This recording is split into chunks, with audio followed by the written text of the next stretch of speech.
Mothers of Hope is hosting its 6th annual Walk to Celebrate Recovery in Kalamazoo today. The event brings the community there together to support those in recovery, raise awareness about substance use, and fight stigma. Starts at 10 o'clock this morning outside the Northside Association for Community Development along Park Street.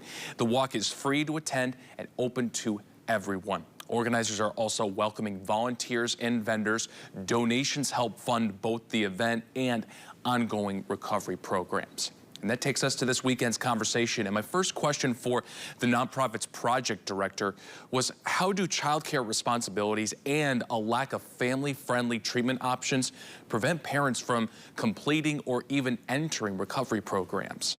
Most of the individuals that are dealing with substance abuse issues, they're typically long-term substance abuse issues, which means they should be in a treatment facility that is inpatient, where they can get the ongoing services that they need. Currently, we do not have a facility where a parent, especially a mother, can go in and take her child while she gets the treatment that she needs and the child receives the wraparound services that they deserve.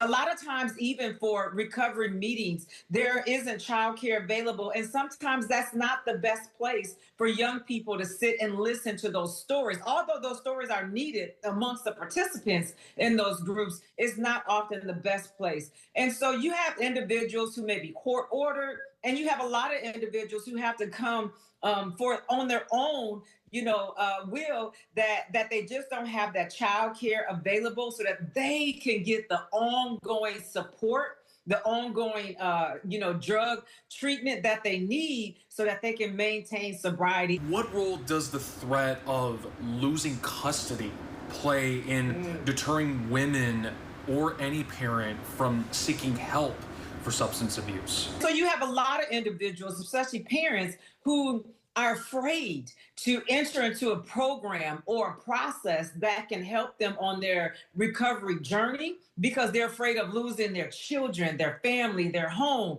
their relationships, their livelihood, and sometimes, David, even their freedom.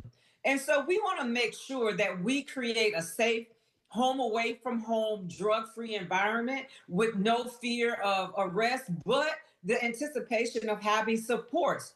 Love on the journey, food on the journey, referrals and resources that other agencies and organizations can provide, the direct supports, as well as some trauma-informed support for those individuals that they can help themselves, but also their children, because children go through a lot in these situations, and drug use and abuse is prevalent in our community.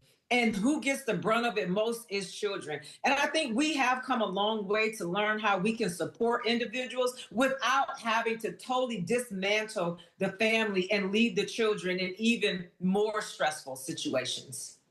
In what ways do women in recovery face discrimination in employment, housing, or family court long after they achieve sobriety? For a period of time, they were disconnected. They were not working.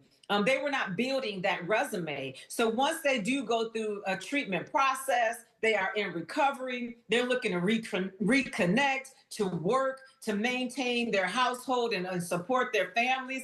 Oftentimes, they're for jobs, for decent jobs, for living wage paying jobs. Oftentimes they're looked over from obtaining housing because of their past history. And sometimes because they don't quote unquote look the part because they're still in a building themselves up phase, right? So we want to make sure that we are supporting women, helping them with personal need, helping them to gain the skills and the techniques that they need by referring them to agencies and organizations in Kalamazoo County that can support them in that. We also want to make sure that, we're talking to folks about how do you present yourself, your new self, your recovered self, in a way that, is professional, is presentable, it's hireable, so people can maintain themselves and their children and their families.